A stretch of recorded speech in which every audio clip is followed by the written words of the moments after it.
welcome back to Shovik Sports Shit. I'm Corey. I am Austin. And the wait is finally over. We finally got him. He's finally joining us live today. The man, the myth, not quite the legend yet. And he's going to give you a little background on his podcast, the Beer Buzz Podcast. Ladies and gentlemen, Dakota Kolb. I just want to say, first and foremost, I appreciate the invite. I've listened to you guys since the very beginning. It's funny, we both started podcasts pretty much at the same time. So I chose the beer side of things. You guys chose the sports. You guys are way more well versed in that realm than I am. So I appreciate you guys' knowledge and just the fucking uncanny ability to just make sports fun. So I appreciate you guys having me on the podcast. Yeah, dude, it's really weird. We had no collaboration about starting podcasts at the same time. We kind of both started posting shit about the same time, and we were both like, what the fuck? And then it's like, hey, we need to do this. The previous platform that we had been using, we had some issues trying to get guests, and you kind of threw the Riverside our way, so we appreciate that. Bro, what do you got? Yeah, it's hard to think that there was no collusion on this, but I think Dakota hit it on the head where, not that he doesn't have sports knowledge, but he's talking about things he's more well versed on with beer. When I think of beer, I think of Dakota, so it makes sense. So I think it's the world of sports and the world of beer definitely go together. So I'm excited to make this happen. Yeah. So one thing go ahead, Dakota. When I was thinking about like the podcast, like you guys run, like I get to be with you. I get to see you guys just have fun on an everyday level. And now people get to see it, in the living rooms, on the way to work. It's the uncanny ability to, one, draw an audience and make it fun. Sports tends to be very production based. It's a lot of numbers. It's a lot of hypotheticals. But for you guys, one, to be as brothers and just to collaborate and make a podcast fun. And then two, to be informative, right? Like I've some of my fucking Super Bowl predictions, some of my fucking draft predictions came off of you guys. So it was like, oh, fuck, what do the Shoviks think about this? And, you guys are very informative and you make it fun. So I appreciate it. Yeah, no, we really appreciate, your help also with, one, obviously I've been texting you lately about, hey, how do I do this, and this? So we still rely on you too. So, and I'll get into some of your stuff that I've been listening to later on in the episode here. But let's start with, why you got into podcasting and what your podcast is all about. Well, I mean, we're all living in a generation where we're constantly on the go. And, I think podcasting is one of those things that people tend to draw themselves to. I thoroughly enjoy music. I have different music tastes, and I'm sure most of everybody. But podcast is one of those things that if you have something you enjoy, you kind of hone in on. So, like, for me, it's sports. Obviously, Shovik Sports Shit. I enjoy Foreplay, which is a barstool production of just pretty much golf. So, like, you kind of infatuate yourself with, like, kind of engrossing yourself in the sport, right? So, like, with you guys touch on just about everything. I know you guys, kind of hone in on NFL, college basketball, college sports in general. But I think podcasts kind of draw you in more and more. You kind of solidify and speak on a specific topic. For me, that became beer. I'm a home brewer by trade, technically a chef by trade. And so kind of drawing myself to beer because I was fucking just bored. And so, yeah, that's why I kind of created the Beer Buzz podcast. We've had a lot of success, and little shameless plug, we're doing a live podcast in Columbus, Indiana in October. So if anybody's out there in the Indiana realm, feel free to hit me up. I am desperately looking at places to go while I'm in Indiana. But other than that, yeah, man, that's the Beer Buzz podcast. And that one you're referring to 450, correct? That's that is the one. Correct. Yes, that was one of my favorite ones that you guys did with him. Yeah, and I listened to that yesterday while I was at work. And I just kind of got hooked. You guys, not only did you talk about the beer side of it, but you talked about like his graphic designs, his layout of his cans and how his cans draw the consumers. And that's what kind of makes them stick out amongst everybody. and you just strictly talk to like breweries, right? Like local small guys. Well, I mean, we try to talk to just about everybody that is willing to kind of give us the time of day. We're a small podcast. We're in 45 states and 15 countries, so we're trying to slowly grow our platform. But one of the things that we try to touch on is we're an open platform where we could just talk about anything. They could talk about how they got into beer. They could talk about that they throw discs on the side as a hobby. It's strictly just a place where people can kind of open up about their lives that revolve around beer necessarily, and just kind of a place where people can kind of learn more things. I've always kind of thought about myself as a student of the game, whether that be sports, whether it be cooking, whether it be beer. In today's age, everything's kind of there for your taking. You can kind of learn just about anything you want to. You just kind of have to reach out and grab it. So having a platform such as my podcast, I get to learn new shit every day, and it's kind of free knowledge. I pay a subscription to fucking release my podcast to the airwaves, but at the same time, these people are just coming on the podcast and kind of shooting the shit for about an hour. So I'm going to try and soak up as much knowledge as I possibly can. We talk to the small guys. We talk to, there's a podcast we're about to release in about a couple of weeks called Little Lager. That's a bar in St. Louis that has 15 seats, no more, no less. And we've talked to the breweries such as 450 North, which throw a corn maze festival that reaches 4,000 to 5,000 people a year. Yeah, it's you're not only is it like a hobby of talking about this stuff with you, but I think you're also, again, like you said, 45 states and then X amount of countries and whatnot. I mean, that reaches audiences. And one thing that I hope that we can do here with you is not only get your podcast out there, but get the word out about those breweries as well. So, I'm hoping throughout the football season, you come with like a brewery that you may have talked to recently, or just one of your favorite ones. And maybe we can share a link with our fans and get them on there, and maybe they can buy stuff from those breweries to kind of help get them, it's not much, but it's enough that I know that, we can make a small difference. Yeah, I mean, like I told you guys this a while back when you kind of came to the conclusion that you guys were trying to have more guests on your podcast. Is I'm not I'm not opposed to plugging. Like, I love the production of anybody. Obviously you guys are pretty close to me. We've been friends for the last 4 years, and having you guys as podcast as a sports podcast, I don't know if there's any more correlation to beer than sports. Fuck, I mean, Jesus, you you go to a baseball game, you go to a basketball game, fuck, go to a hockey game. The first thing I'm going into is I'm buying me a beer. So trying to plug you guys' podcast on my podcast that's not even shameless. It's more of it's a correlation. So if people enjoy sports just like I do, I love plugging you guys' podcast. I love throwing you guys' name out there too, because at the same time, we're all trying to see each other succeed. So I've had a fun time. I've had a fun time watching and listening to you guys grow, as I have seen a couple of our listeners kind of attached to your podcast too. So it's all about growth. Yeah, not too long ago, you had a chance. You were fortunate enough to actually go down to Miami and spend some time down there, and that's kind of how you started getting some of these the networking going with some of these people. Kind of give us a background of your Miami visit. Dude, that was insane. So let's just start off by the fact that my girlfriend and I drove 18 hours straight to Miami, Florida. Highly do not recommend. If you have the chance to fly to Miami, fuck it, take a train. Driving to Miami was an absolute miserable trip. Not because of the fact that we were in a car for 18 hours, it's the fact that you thought you were getting so close, but yet you were so far away. Kind of encapsulate the whole trip as a whole. It was a networking event. So we were invited by Tripping Animals, which is a big brewery in Miami, Florida, to come down and kind of try out the festival. And it was my first ever beer festival, and I thoroughly enjoyed my experience. It was centered around 420.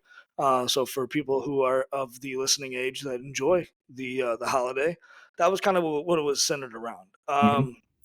Other than that, it was a networking event. It was 80 breweries from all over the country and outside of the country. There was a couple from Venezuela that had stopped by the Tripping Animals 450 or 420 festival. and it was fun. We really did network as much as we possibly could. Out of that festival, I think I talked to maybe 40 breweries, and of those 40 breweries, 20 of them were on the podcast. So it was a Yeah, nice. that's great to get out there and network. We're slowly trying to start figuring out, how we're going to start networking our stuff. Um, and we always tell everybody, yeah, we do talk a lot about the NFL and college stuff, and like today we're going to talk about some hockey stuff. But we will talk about anything. I think, as my brother said last episode, everything probably tennis is on the docket that we can talk about, because we obviously aren't too much of the tennis gurus. I think in high school when we had our tennis lessons, we always just turned it into a home run derby, and then got in trouble, and then they just quit doing the tennis unit for us. So I think it's fascinating. You had tennis as like a class you could take in high school. well, it was more along the PE curriculum. So you always had like a week Okay. of like tennis. Yeah, no, it wasn't. I wouldn't just volunteer to take a tennis class. Yeah, no, not a chance. You'd always have those guys that would take it too serious because they were on the tennis team. I don't know if any of those guys listen. If they do, you guys, I would still probably dominate you in high school, but now you probably got me. But no, we even dove into a little golf. We talked about Scotty Scheffler stuff from a couple weeks back. So I mean, like I said, kind of like you. I mean, we'll talk about anything. We'll shoot the shit with anybody. That's why it was so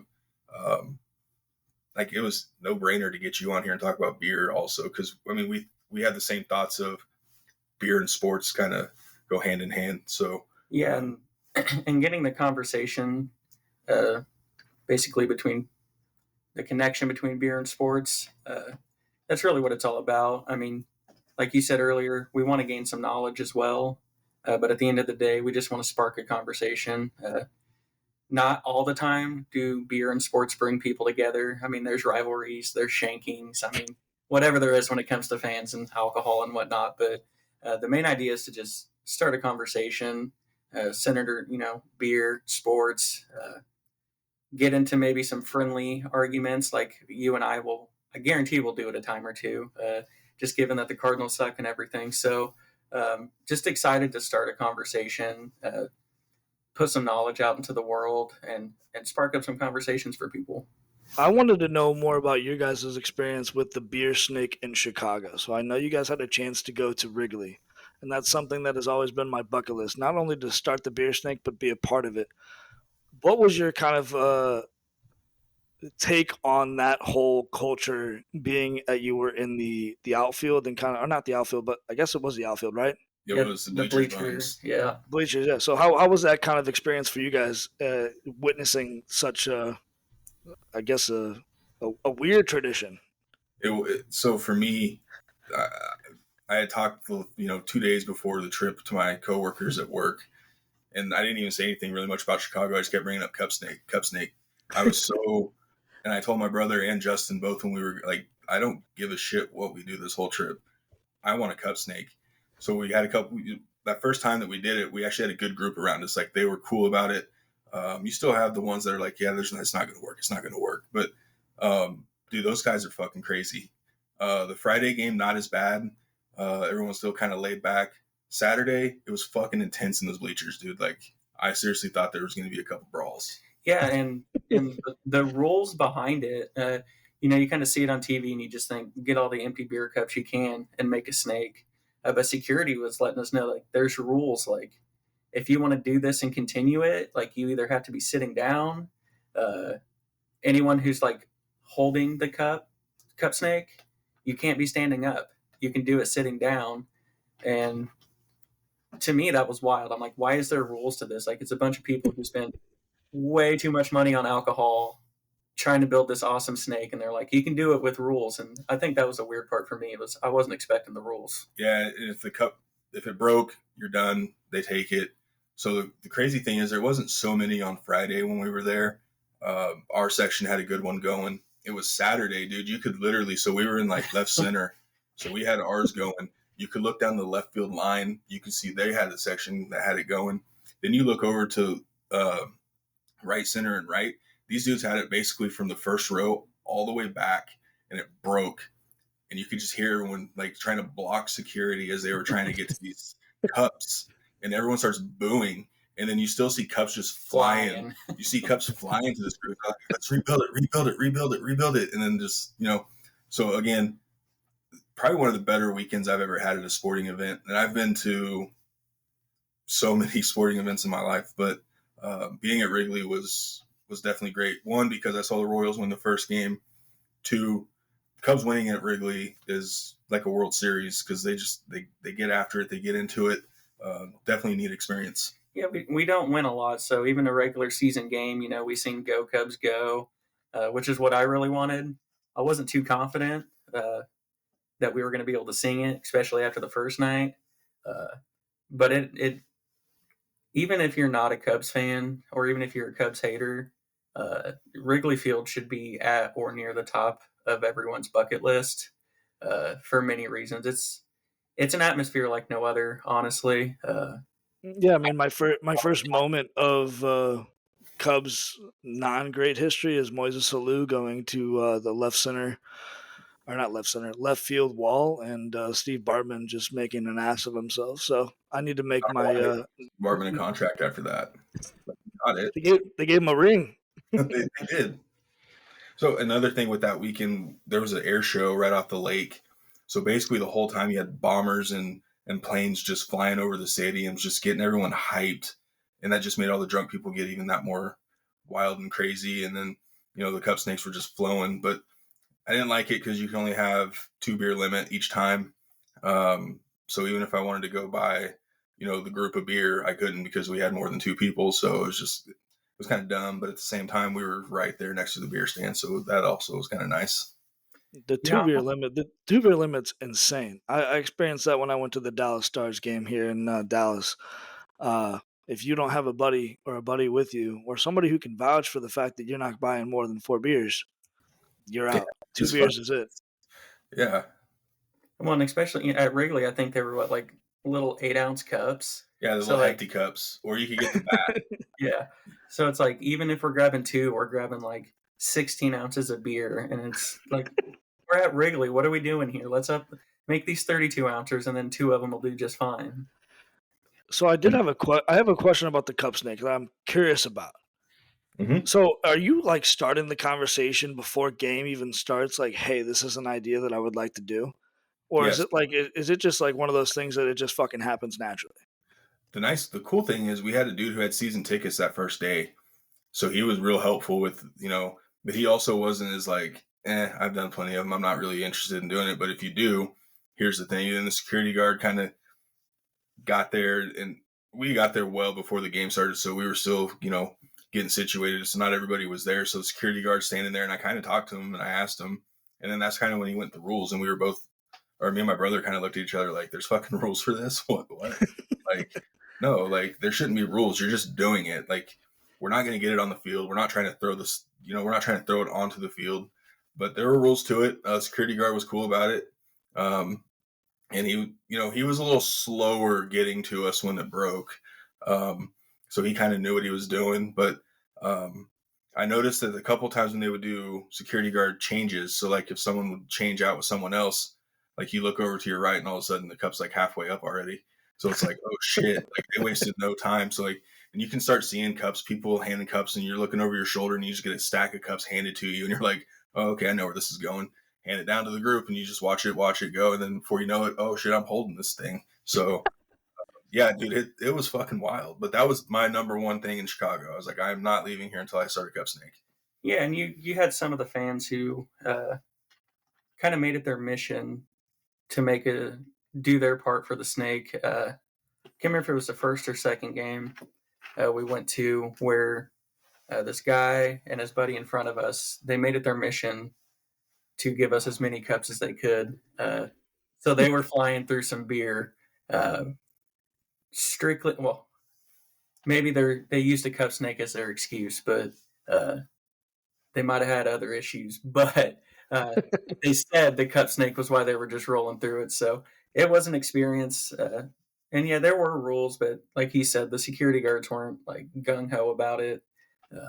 It was weird that there's even those in place, but it's definitely something that was talked about from the time you enter the stadium until it happens. And you may know more because you've obviously went to out of state games. Wrigley has a huge DraftKings like thing in their stadium. So we had a group there that Saturday. Dude had like a 9-leg parlay. Holy shit. Yeah, dude. All of them hit. So all he needed was Christopher Morel to get a double. All he had to do was get a double, and he was going to win like $20K. So you see our whole section just like over this dude, like, come on, let's go. Like everyone was just like cheering him on, and then he just got a little base hit. So I mean, he was basically an extra base hit away from winning $20K, and he was so bummed out. But at the same time, it's like, dude, it was a 9-leg. What'd you expect? Yeah, all the bleacher bums were definitely rallying behind him. Like it brought us together more than we already were. It's crazy to think that you're just one base. That's all, because he got a single when he needed a double. He was one base away from just like getting $20K, and like just to see the heartbreak, not just from him, but at that point the whole section. Mm-hmm. Christopher Morel was probably standing on first. I'm like, why was all of left field like booing? Like, why were they sad? Why I just got a hit and they're all like defeated.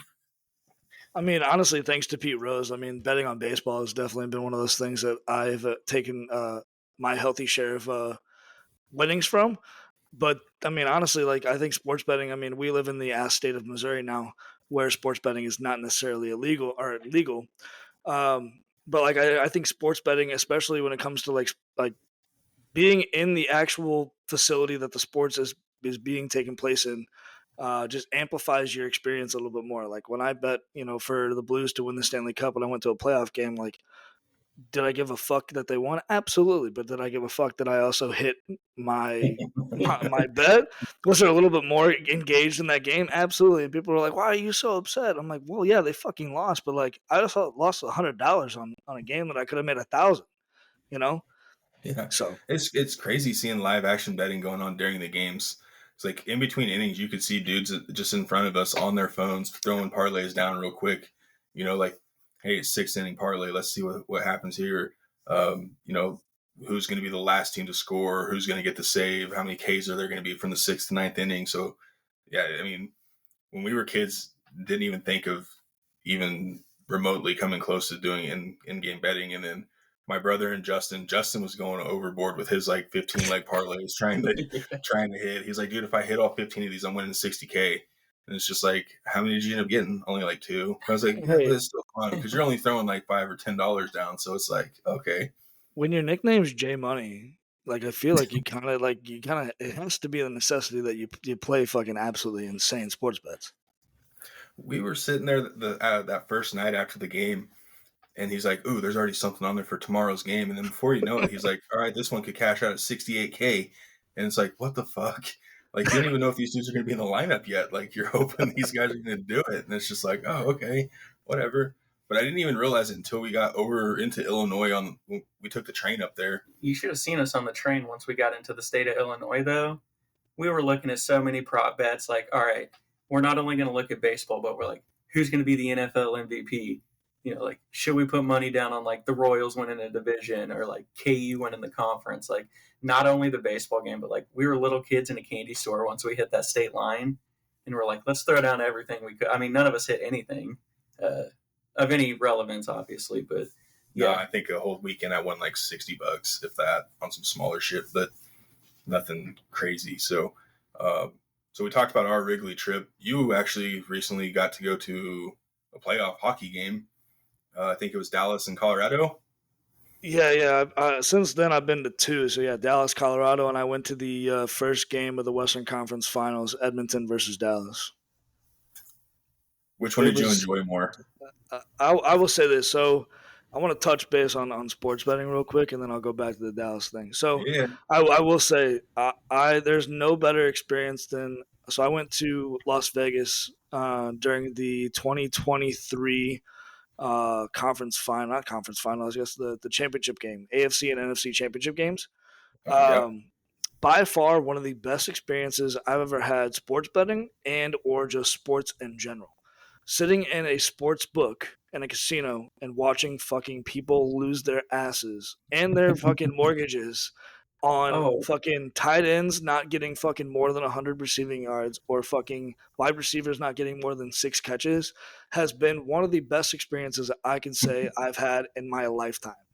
I'm placing fucking $40 bets. These dudes are placing $4,000 on Oh these yeah. guys to hit, and Okay. you can see they're in shambles, cashing their tickets, knowing that they fucked up. So, just wanted to touch on that. Vegas, if you have a chance to go and you're into sports betting, probably one of the best experiences is do it during the fucking either the Super Bowl run or even the conference, or not the conference, the championship games, because you'll see some big winners and some big losers. Back to the Dallas. I will say I'm a sports guy, right? So I'm a Blues fan by trade, Cardinals fan. But going to different sporting events. So I went to a Milwaukee Bucks game versus the LA Clippers, and that was fucking great. I went in Wisconsin, went to Pfizer Arena. That was cool as shit. But going to a Stanley Cup playoff game in a different city just fucking, for some reason, hits different. The reason why I say that is I've been to St. Louis playoff games and they're fun. You know the city, you know the environment, you kind of know the atmosphere. You've been in your entire life. But going to a city in which you've never been before, for me, I've never been to Dallas, and then experiencing a different kind of atmosphere was just different. I didn't know what to expect. I would say, weighing my two games that I went to, Edmonton and Colorado, I saw a winner and I saw a loser. I'm obviously going to pick the winner, but the loser added a lot of character for me. I witnessed a two overtime game versus Edmonton. I went and saw fucking 5 periods. So it was just like the ebbs and flows of like they were down the entire game. They tied it up with 3 minutes in the game. So we're going to double OT, and then fucking Connor McDavid decides to score. Of course, like we're like, fuck yeah, we were in OT. And then you're like, fuck, they scored. Where the Colorado game, they put up 4 goals and they literally were holding them by the throats. And then Colorado comes back with 3 goals. They end up winning the game 5-3. But I would say, as a sports fan, I thoroughly enjoyed the Colorado game. It's much better when the team wins. But Yeah. watching Edmonton and Dallas neck it out for 5 periods was pretty great too.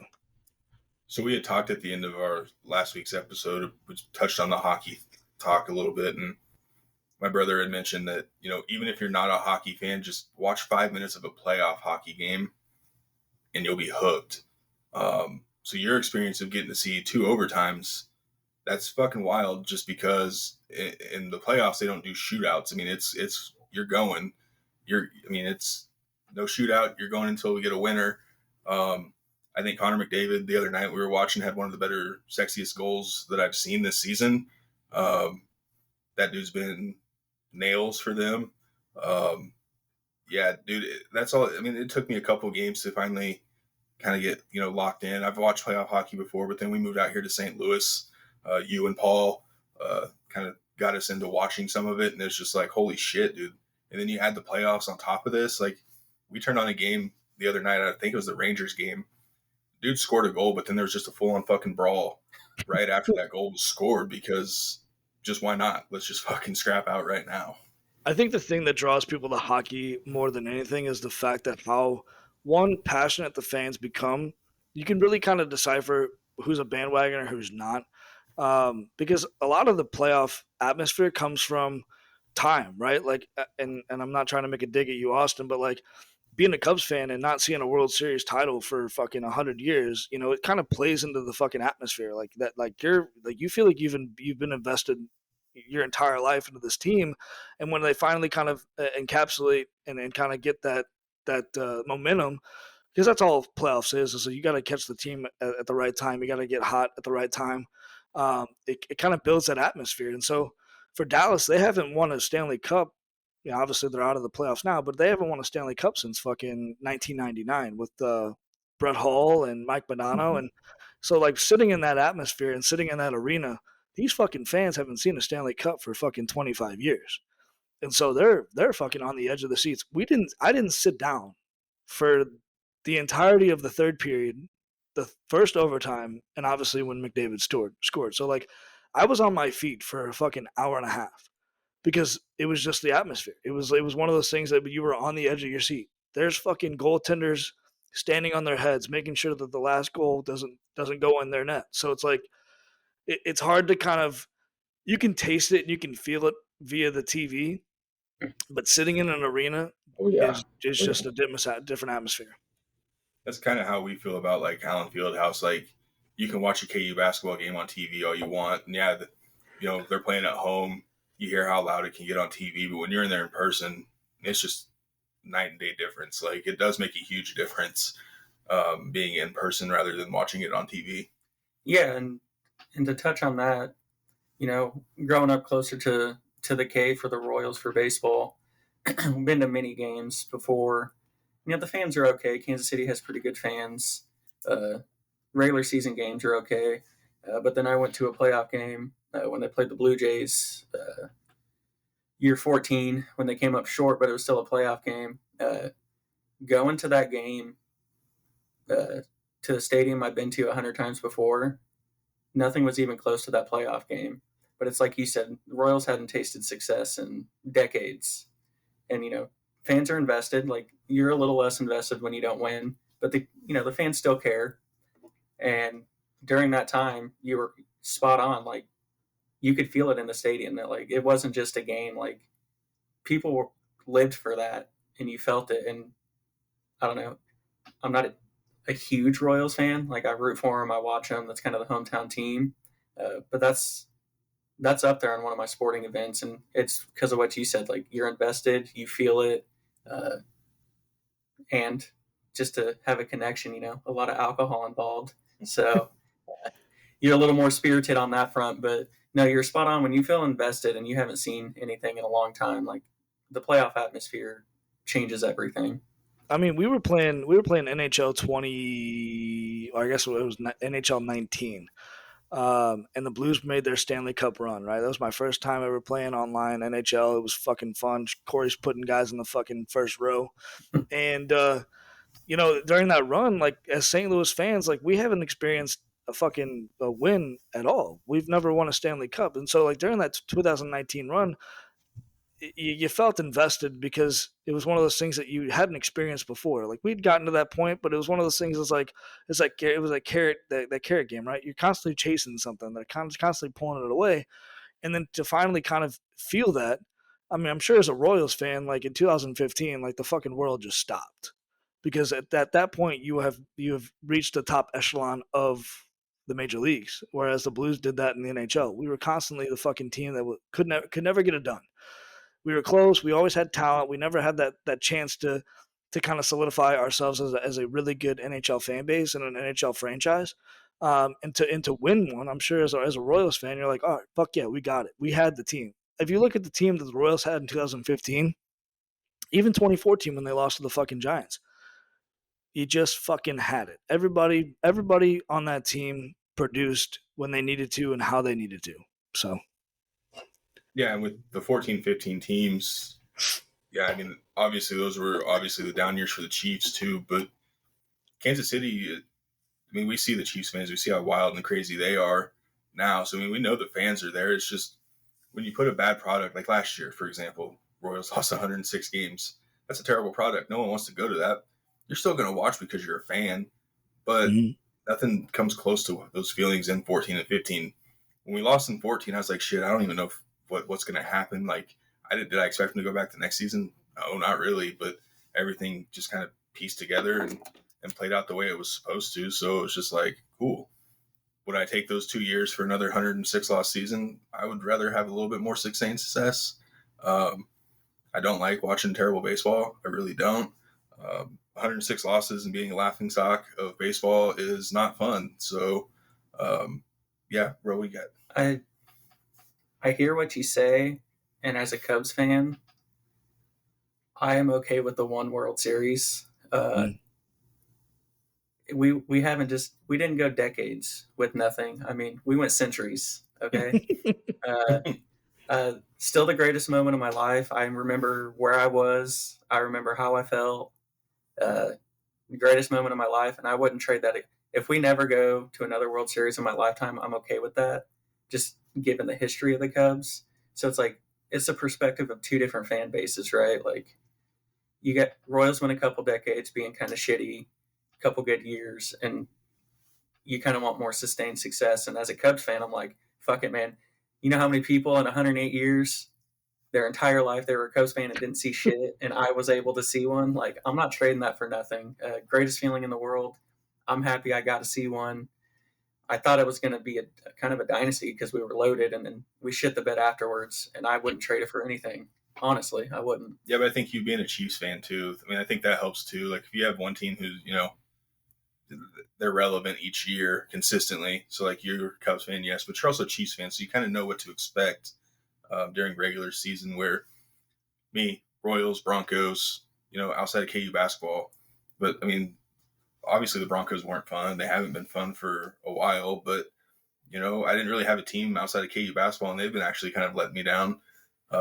So I think having a team that you pull for with some success kind of helps kind of cushion that a little bit, but not too much. And now that you mention that, I realized the Cubs won in 16, Chiefs drafted Mahomes in 17. So you know what? I'm okay with it. My timeline of being a sports fan has been great. I'm glad you pointed that out. So that was a downfall of Chicago sports because Chicago passed on Patrick Mahomes that year. We won the World Series, and then the Bears drafted Trubisky. There it is. We figured it out. Damn. So let's dive into these two final games over the weekend. These were pretty good games. Actually didn't get a chance to see much of the Rangers and Panthers game, but Panthers obviously win that one 2-1. They win the series 4-2. Our old friend Vladdy had a goal in that game. Any hard feelings towards Vlad, seeing Vlad in a different uniform? No, in my perspective of Vladimir Tarasenko has always been the same since he was, drafted by the team. And his first year, people forget, his first year in the NHL was during the lockout. So he had a shortened season. So we just kind of got a little taste of what Vladimir Tarasenko was all about.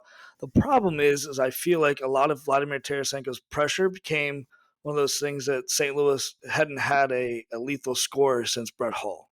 And so that's kind of what the envision of Vladimir Tarasenko was when he was with St. Louis, is what he was supposed to be, a natural born scorer. He was supposed to lead the league, or at least lead the Western Conference in scoring, whether it be goals, assists, doesn't matter, points. You get rid of Vladimir Tarasenko, it takes that I feel like that chip off his shoulder, Mm-hmm. That could be an unpopular opinion. That's just strictly mine, but he goes to, I think after he was with St. Louis, he goes to New York. I might be wrong. Yeah, goes to New York, has fun. I think they end up making the playoffs. If not, I think they were really close. After that, signs a 1-year deal with Ottawa. Kind of was okay, and now he's with Florida, where I think the system that he's in, he doesn't have the pressure. I mean, fuck, they got Alexander Barkov, Sam Reinhart. They've got a lot of top scorers in the NHL. I can speak on that because I drafted Sam Reinhart in my fantasy hockey league. We won't talk about that. Austin Shovik ended up kicking my ass. You want to say who won that? Yeah, exactly. So watching Sam Reinhart and Alexander Barkov take a lot of the load off of Tarasenko's shoulders, I think he's like a second line guy. So like he has all his responsibility is to fucking produce. If he scores a goal, has an assist, has a great plus minus rating, great, cool. You had a great night on the ice. No hard feelings. I wish him nothing but success, but at the same time, you kind of hate seeing guys that used to don the blue note kind of have success with other teams, man. He only had one shot with us, and he won a Stanley Cup. Now he has a chance to get another one. Yeah, and there's another St. Louis tie on Florida as well with Mac Chuck. I know there was some hope that he may have ended up in St. Louis over the last couple of seasons. There was never enough, maybe juice to get him here. I know St. Louis fans would have been fucking stoked to have him here on the team. I haven't really heard much about him during the postseason. I just think it's because that team's so loaded. Like you said, that team's good. I mean, they have guys all around. So what's your kind of thoughts on Tkachuk? I mean, from the very beginning, when we knew what Keith Tkachuk's fucking sperm created, it was fucking from the very beginning. You were just like, well, I hope one day one of his sons lands in St. Louis. Obviously, with Brady Tkachuk being in Ottawa, and obviously Matthew Tkachuk used to be, I forgot where the fuck he was, but now with Florida, so it's like you see all those, you see that St. Louis talent, and you kind of want that to be, kind of harnessed in here in St. Louis, kind of his homegrown roots. I'd love to see his ass wear a blue note, but at the same time, I think he's too expensive. I also think he's in a really good system. St. Louis has a really good idea of. They're just like the St. Louis Cardinals, and I'll make it dig because I'm kind of pissed off at the front office of St. Louis. They have they have one of those like the toxic mentalities of like, let's fucking get guys towards the end of their year and pay them a fuck ton of money and then just sit on their contracts, which means it doesn't free up any cap space for any sort of residual enhancement, right? So let's say Matthew Tkachuk wants to be a St. Louis Blue. There's no fucking money to give him. And so obviously he's going to find money elsewhere. He needs to be paid, and St. Louis doesn't have the opportunity to kind of give those guys those big contracts. Fortunately for St. Louis, we've ridden the coattails of a Ryan O'Reilly, a Torrey Krug, and so we've kind of supplemented our our production by getting those big names, but never having that big name production. Yeah, and I think hockey contracts are obviously way, way different than other sports. So like you hear some of these guys, they get like the 7-year deals, but they're only getting like $3 or $4 million per with that. I mean, like on a good one, you're getting 7.5, 8 million on the AAVs. But so I think hockey's kind of hamstrung in that sense of their salary cap's just completely different than other sports. Whereas baseball's not really an excuse because I mean, there's no salary cap in baseball. Small market teams can sign players. They choose not to unless they get that kind of unicorn type player. But back to this game, Borowski had 23 of 24 saves. I do think he's going to be an X factor. I think both goalies actually in the finals are going to be kind of big players because we've seen both of them kind of have a game where they're off their game a little bit. So what's your thoughts on the goalie matchup in the Stanley Cup? Speaking on a fucking experience, going to the Stars game in game 1, seeing Stuart Skinner fucking absolutely stand on his dome, is one of those things that kind of, for me, I'm a big goalie guy. My favorite goaltender is Dominik Hasek. He used to absolutely lose his brain in the goal crease. He used to throw sticks at people when he get pissed off. So for me, I love a good goalie matchup, and seeing Stuart Skinner and watching Sergei Bobrovsky. Sergei has always shown absolute dominance when it comes to being a goaltender. His crease availability is insane. He's always there. He's like a fucking mailman. He's always going to deliver.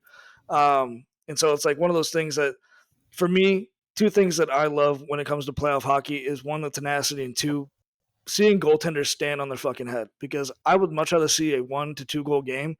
I don't want to see a fucking 5-goal blowout. I really don't. It's like when you ask somebody in baseball, would you rather see a pitcher's duel or would you rather see a fucking absolute gong show, fucking 7 bombs leaving the fence? The average fan's like, oh yeah, I'd love to fucking see home runs. For me, I want to see pitchers pitch and I want to see players play. So it's the same thing when it comes to hockey. I'd much rather see goaltenders fucking stand on their head, playing really good defense in front of them.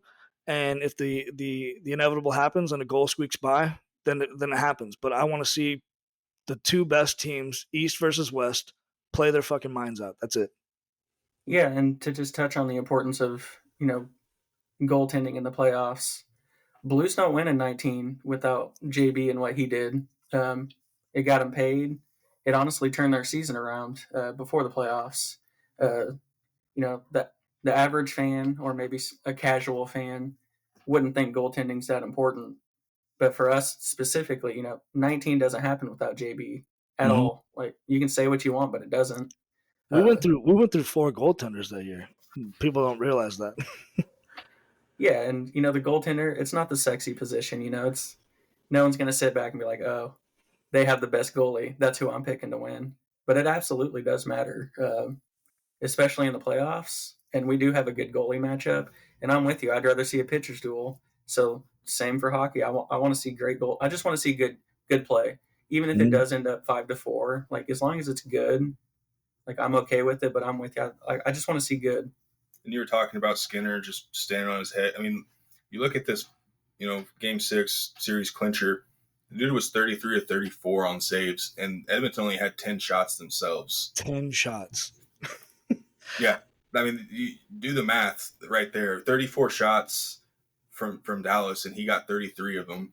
So I'm going to say he's the reason they won because, again, Edmonton only had 10 shots. So he's a huge reason why they're in the position that they're in now. I mean, don't get me wrong. I think watching that whole series kind of unfold, especially being in the same city in which 4 of the games happened or 3 of the games happened, I mean, the tenacious ability that Edmonton brought to the forefront, I don't think anybody really thought they had. I mean, you list the fucking players that they have on that team: Evan Bouchard, Darnell Nurse, Ryan Nugent-Hopkins, Leon Draisaitl, fucking Connor McDavid. I mean, the list goes on and on. Those guys, just listing those 5 alone, first round draft picks, people you don't. I mean, those are guys that you can build a team around, and they've got 5 of them on their roster. So you don't really think of like defensive back checking and understanding the defense behind some of those games. But if it wasn't for their defense and because it was an absolute track meet. I mean, watching game 1, there was I don't know how many odd man breaks. I mean, it's an absolute fucking track meet. So in order to have your defense be on top just as much as your offense is, creating those odd man breaks, super crucial. Because, yeah, Jake Ottinger was pretty good. Did he get exposed? Absolutely. But Stuart Skinner was one of the main reasons why Edmonton advanced and Dallas did not. I also like to point out the fact that you're in Dallas at the right time, kind of.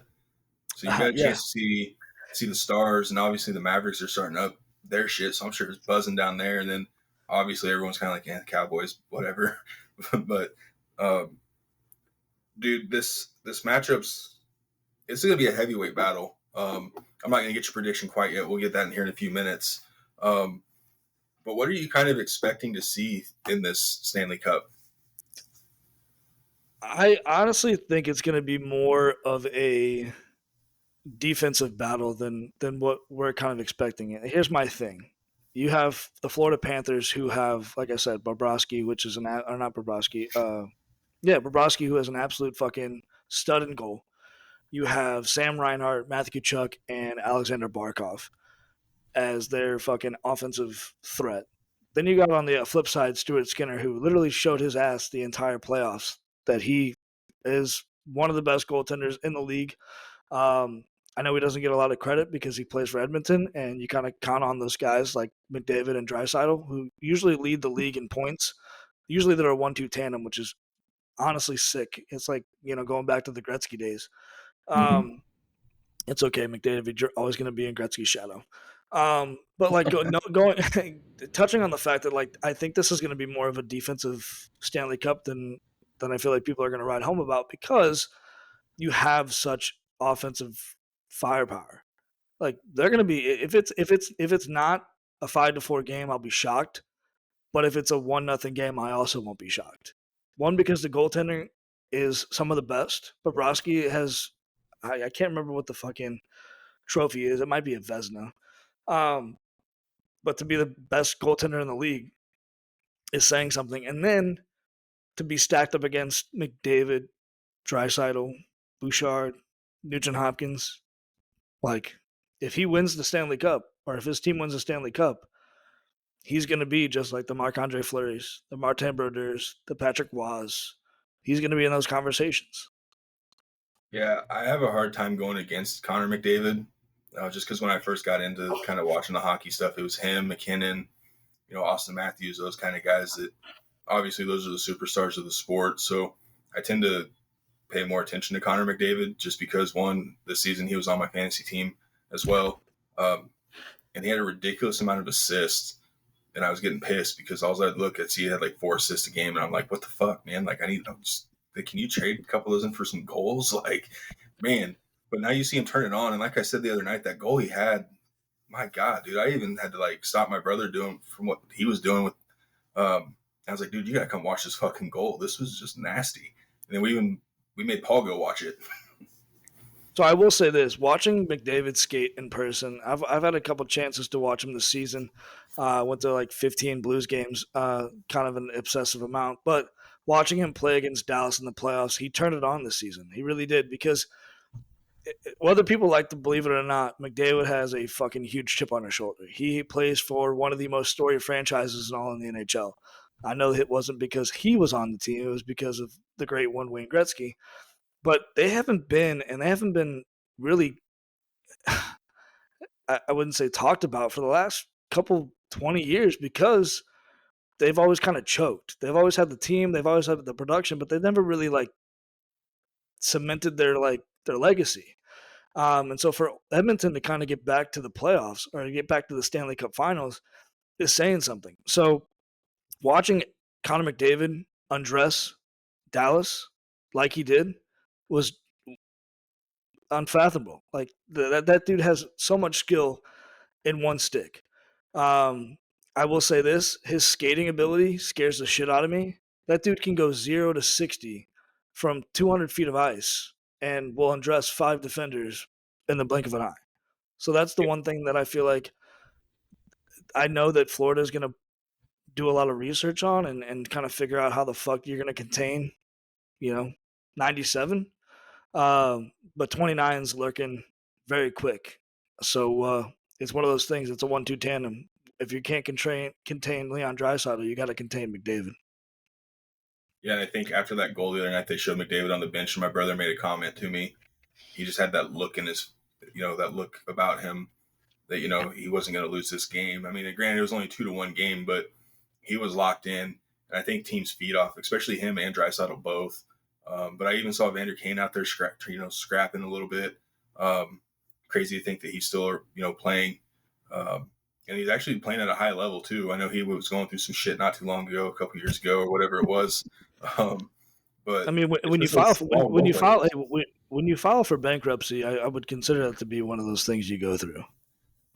Oh yeah, dude, and all that shit his wife was saying too is just like, holy shit, man! Like, this is just a hockey player, like fuck. But just to see him playing at a high level, I mean, that's been a huge help for that team. I mean, obviously he's not the reason, but he's a small piece of it. So he can be that guy that he'll make some of those hits at center ice. On a fast break, you think, oh hey, we're gonna go, and these guys are just getting fucking plowed right there at center. I mean, that's playoff hockey. I mean, these guys are. The pace of playoff hockey is so much different. Like, yeah, it's fast during the regular season, but playoff pace is just out there. Yeah, I took my girlfriend to the Edmonton game, and she's not like super keen on sports. We're getting her used to certain shit, and then she was like, "Wow, it's so much fucking faster." I was like, "Yeah, it's fucking. I mean, you could fucking blink, and they've already skated 200 feet." I will say this.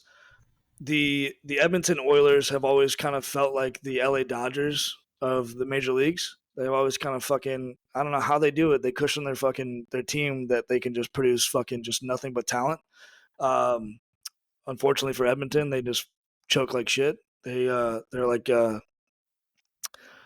they seem to never get it done. And so for them to kind of get back to the Stanley Cups, I'm happy that they're back to the Stanley Cup final. Would I like to see them fucking win? Fuck no. Absolutely not. Nobody likes fucking anybody from Canada, especially a Canadian team. Not even fucking people from Canada. So to see them get back to the finals, happy for them. Just I don't think you're going to come home with the cup. So sorry. That leads me into this. So obviously we now know who you're picking, not the Canadian team. What says Dakota on the series? Who's going to win and why? Well, first and foremost, I love the Canadian national anthem. I'll sing it any chance I get. But other than that, I just can't see McDavid win. I still think he will always be a Gretzky's shadow, no matter how much people want to call him the next great one. Once you're a choke, you're always a choke. That being said, it draws me back to the Vladimir Tarasenko. If you played for the Blues and you had I wouldn't say a good impact or a great impact, but if you had an impact at all, and you go on to a different team, it still feels cool to kind of watch you kind of do it again. Like for Vladdy, he won it for St. Louis in 19. He's a good dude. He's a good guy. You can't hate. I think he did kind of mouth off a little bit after 19. freaking reason. Russian. Like, he's Russian. They do that. He wanted to be captain, and nobody could understand him. So it's like one of those things. It's like, hey, fucking learn English, and then maybe you would. But to see Vladdy win it again would be really cool. Again, a little discredit here. I'm not saying that if you don't speak English, you lose all faith. But Yeah. When you're trying to be a captain of a locker room, it kind of makes sense. It does. I'm going to go opposite of what you said. I am going Edmonton. I think it's going to be a 7-game series, though. I like Connor McDavid. I obviously haven't been invested in hockey as long as you. Yeah, I know. Yeah. I think he is going to be, and I think it goes back to goaltending. I think Skinner's going to figure it out. He's going to hold this group together.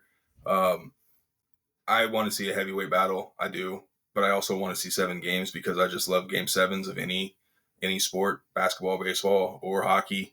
So I'm going Edmonton. Yeah. Dakota really, really spoke to me on the Canadian thing. Like, I really was I thought they were gonna win. They gave you maple syrup, damn it. Yeah, but then he was like, "You don't fucking root for Canada," and I'm like, "You know what? You're damn right we don't." So now I'm torn. I thought Edmonton would win because of their talent. I also kind of like the quote unquote little guys as far as the players. I know he's been through some shit, but I kind of like Evander Kane. Always have. I don't usually root for the best player on the teams. I usually find the scrub. Dakota, you know that. The Blues, I've always been a Sunny guy. Was never the star of the team, but that was my dude. But my final answer is, since you said fuck Canada, I think Florida wins it in 4. Oh shit! Holy fuck! Hey, all right, let me touch base. Okay, so now that we've got Corey saying 7 games, Austin saying 4, I'm gonna fucking shoot straight the fucking right here. They're gonna win in 6. Florida is. Here's the reason why I really want them to fucking win. I don't know about y'all, but when somebody from fucking St. Louis wins the Stanley Cup, you know where that motherfucker's coming right back to. So in order to kind of fucking see our day with the cup, we gotta have someone from St. Louis win the cup. So Matthew Tkachuk is going to bring this back right to St. Louis, and we'll have a nice little day with the cup somewhere and in Clayton. He'll bring it to a nice little bar there. So that's why I kind of want to see Florida win. Yes, Vladimir Tarasenko, cool. Fuck Connor McDavid. St. Louis will have their day with the cup again 5 years after the fact. Yeah, that's crazy that, you hear about all these athletes from, St. Louis, not just in hockey, but, throughout baseball. I was even watching a game the other night where the Tigers had a couple guys from Kansas City. So it's cool to see those guys, get to that level, because it's so fucking hard to get to the top and play, Major League Baseball, National Hockey League. So it's really cool. It's really hard to go root against local guys. Obviously, I'd love to see him be able to do it. Yes, I am a homer. I do love big names. I love superstars. It's good for the game. But hey, I was a Peyton Manning fan forever too. So, that's just what it is. Broncos legend Peyton Manning. It's funny you mentioned homer, Corey, because I'm going to touch on this because I know we basically glanced over the fact that Dallas is playing in the finals, NBA finals. So I am torn. Do I root for the Dallas Mavericks, knowing that I am currently in their city for the next 2 weeks? Or do I root for the guy that I watched literally beat the shit out of any team that he faced in high school? That's Jason Tatum. He went to Chaminade College Prep in St. Louis, Missouri. And Bayless, where I went to high school, we played him 2 times in my high school, attendance. 2 of which where we got our asses fucking handed to us. Now, it's not many high school games that you watch where there's nowhere to fucking stand in the stands. Okay, now we're talking about a college preparatory school where there's an ample amount of seating room. This dude is selling out high school arenas and then some. So he was a Gatorade All-American. This dude came from the fucking projects of St. Louis, and now he is in the NBA Finals playing for the Boston Celtics. So, would I say I'm rooting for the Dallas Mavericks? No. Would I like to see Jason Tatum bring home a finals for the city of Boston? Absolutely. Do I think Boston can suck a dick? Yes, absolutely. Okay. But it's more of a That's Jason what I was Tatum going to win. touch on. I was like, you're missing one point here, Yeah. Dakota, and it was fucking Celtics. Like, And as a diehard Kobe guy, like the whole Jason Tatum stuff, that's cool, touch my heart, whatever, but fuck off. Like, Celtics can't win. Okay, so whereas I'm opposite, I've actually been a Celtics fan my whole life. So yeah, I do in fact want to see the Celtics win. I don't give a shit about Boston, the city of Boston. I don't care about that. But I am a Celtics fan. I had a chance to watch them win a championship in my lifetime. Same year that KU won their national championship in basketball. So yeah, I have no hard feelings towards anything. But I don't want the Mavericks to win. I do love Luka though. I'm gonna say it's Luka and 4, and that's not even up for debate. Stop. I mean, I will say Mamba for life for sure. The city of Boston can go fuck themselves. I mean, I watched the city of Boston literally have a bomb set off in their fucking neighborhood, and then they go on and fucking beat the Cardinals in 5 fucking games. So the city of Boston can go fuck themselves. Other than that, let's go Jason Tatum. Celtics in 5. The fun fact about that is the Royals were in Boston that weekend, and Oh, David Ortiz had that fucking speech, dude. I was It's ready. my fucking city. Yeah, dude. I mean, so of course I guess it was destiny. I don't know, but that's gonna wrap it up for this week's episode. Dakota, I can't thank you enough for this. We could obviously go on for like 3 more hours, and have something to talk about the whole time. But again, we'll have you on regularly once football season starts. I'm actually really fucking excited. I'll collaborate some more with you. That way we have a game plan going into football season. About kind of the direction we're going to take all of this. So again, Dakota has his podcast, Beer Buzz Podcast. Go find that on. And Dakota, do you want to go ahead and tell everyone where they can find that?